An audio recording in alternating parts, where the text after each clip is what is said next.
I want to share one of the most insightful reads I've ever read. It's this book called Captivating by John and Stasi Eldredge. If you're a woman who has been told you are strong your whole life, you're not really vulnerable, you operate from your wounded femininity, I want you to stop and I want to read you a chapter from this.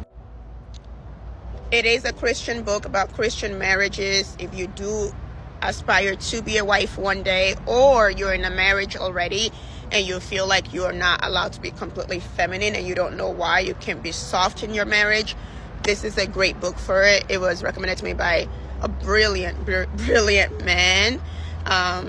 And I feel like I'm only halfway through, and I feel like I've done 5 years of therapy in halfway through a book. Okay, so I want to share one of the most emotional moments where I felt so triggered, but I knew I felt triggered because I was healing. And I've operated from fight or flight my whole life.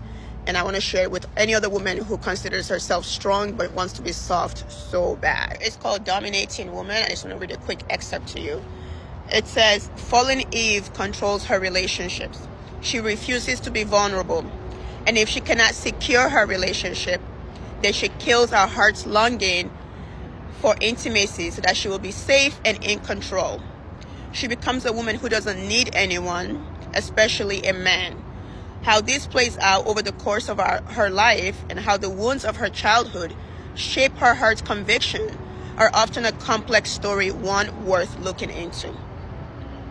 But beneath it all, behind it all, is a simple truth. Women dominate and control because they fear their vulnerability. Far from God and far from Eden, it seems a perfectly reasonable way to live. But consider also this: whether it's not from faith is sin. The self-protective way of relating to others has nothing to do with real loving and nothing to do with deeply trusting God. It is our gut-level response to a dangerous world. And then it goes on to say, the wounds that we received as young girls did not come alone. They brought messages with them. Messages that struck at the core of our hearts, right in the place of our question. Our wounds strike at the core of our femininity.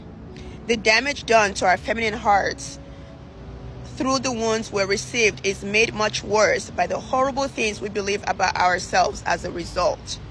As children, we didn't have the faculties to process and sort through what was happening to us. Our parents were godlike. We believed them to be right. If we were overwhelmed or belittled or hurt or abused, we believed that somehow it was because of us. The problem was with us. I have to take many breaks while reading this book because it breaks my heart, but it opens my eyes. Every chapter, every sentence is like a dagger to me. For any woman who's ever thought to herself, am I too much? Am I enough in relationships? This book answers a lot of those questions. And, for the longest, I knew, because I've operated from fight or flight for so long, I knew that, and this is just generalizing, that most